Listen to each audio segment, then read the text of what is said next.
Okay, so we've entered information on clients and people who cause harm and interactions with healthcare and legal systems.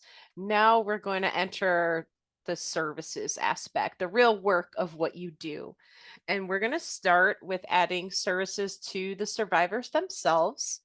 So I am going to pull up the same client I had entered this morning.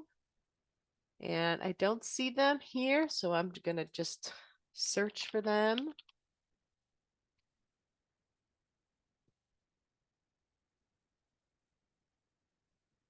And there she is. So before you enter services on a particular client, you first want to pull up their record in InfoNet, just like I've done here. And then you can click the services link along the right side menu. And we're ready to take in services. I think it's pretty straightforward. The service and staff, actually, all these fields are required in order to fully enter a service contact. So you first want to select the service that was provided. And I also want to point out here that every person you serve, every client should have at least one service on their date of first contact. So my client first came in on New Year's Day earlier this year. So I'm going to make sure, I mean, that I wouldn't, if I had contact with that person, there must have been a service provided. And even the process of collecting a client's intake information, you can log that as an in-person counseling session because that's when you're hearing their story. So that is definitely an in-person counseling or telephone counseling if you are doing that over the phone. There are definitions for all these service categories. I'm going to bring that up again just to refresh your memory of where to find those. If I go to the InfoNet public website, here are your service definitions. I just click on that link and you'll see all the definitions, including non-client crisis intervention. Here are the direct services. And then community services like training, and then your prevention services. So that's where you can find all the definitions. So I'm going to enter that this person had an in-person counseling contact. I'm also going to enter the staff person who provided the service, the date it occurred, and the number of hours or the duration of that interaction. And you want to round to the nearest quarter hour. So 15 minutes would be 0.25, 0.50 for a half hour, 0.75, and so forth.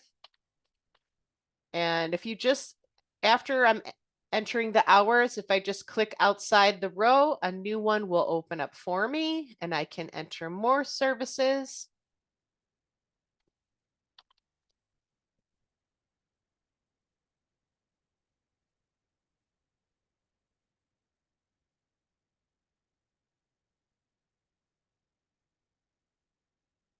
You can use the arrows or just type in the number. We'll do another one for a few months later. And when I'm done entering the service, I just click save. And now the service that I just entered, they've disappeared from the screen, but that's only because when I search for a client service, by default, it's only going to display this person's services they received over the last 3 months. That's what we see in this date range field here, 3/13 to June 13, 2024. So don't, if this happens to you, this means you're entering services from more than 3 months ago. They didn't disappear. They just don't meet that default search criteria. And so if you want to make sure you're there, just change your search criteria to the dates you want to view. And now I can see those service contacts I just entered. And then from here, I can edit or delete any of these services if I need to. If I want to edit, I just check the edit box. I can change whatever I need to change, and I've just increased the hours. I'm going to view that record again to make sure my edit picked up, and it did. It went to 1.75 hours. I can also easily delete services from here. I'm going to delete the one I just edited. If I click save, that's a civil advocacy service on January 1st. I can delete it, and then if I view all her services again, I could see that service is now gone. And then throughout InfoNet, you'll also see this date ranges menu, drop-down menu. These are just commonly used time periods that come in handy. So I could use this calendar year and it will pop in the dates for me, save a few keystrokes, and it'll still show all my services from this year. If I have somebody with many services, sometimes more than 10, sometimes even more than 50 or even 100, you can change this view to increase the number of services that are displayed on the screen. And then we also have housing services. This is not used very often by rape crisis centers, but we added this feature a few years ago because you all started receiving FIPSA grants. FIPSA stands for the Family Violence Prevention and Services Act. And one of their reporting requirements is to include the number of people who received emergency shelter or transitional housing services. So you will probably use this rarely, but you should use it.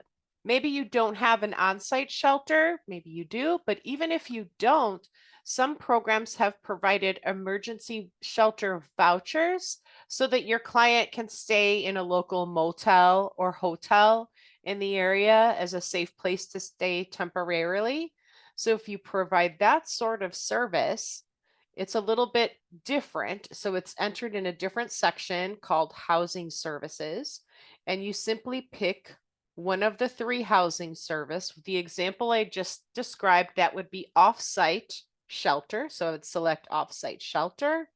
I would enter the date they went into shelter. I'm going to make it a more current date. So we'll say June 3rd, and she stayed there for just a few nights. So I entered offsite shelter and I clicked save, and I can now see that service has been provided to this client. There's no staff person for these types of services. There's no duration of time in measures of hours. You just enter the day they went in and then the day they left. And if you're entering this at the time they went in, you can leave the end date blank and update that later when they leave. So if I enter on-site shelter, I'll say she went in on the 6th and maybe she's still there. So I'm going to leave the end date blank. I can save it. And now it's picked up both those records. And these services are both within the last 3 months. So I can see them immediately because, again, by default, it will display all the records for the last 3 months. Now, the next section is cancellation and no-shows. I don't believe this is required, but it can be helpful if you want to learn more about clients that are dropping out of services or just no longer attending. If a client cancels or doesn't show up to the appointment, you can enter first the type of service that was scheduled or would have been provided. And notice that in this drop-down menu, we do see family and group services. So maybe you held a group counseling session and one of your clients didn't show up. So I would enter that as a group counseling. I will indicate if the person canceled or no show. In this case, I'm going to select no show. The staff that would have provided the service to this person had they shown up, and then the date. that service was supposed to occur. Now, I would not recommend if a client calls and just cancels an appointment or a session and they reschedule that session right away, I would not enter that as a no-show or cancellation, because that's just something that, we all have unanticipated events happen in life, and sometimes we need to reschedule our appointments. If they reschedule and make another appointment, that is not for this section. It's simply for people that just cancel and they don't reschedule, or they just don't show up.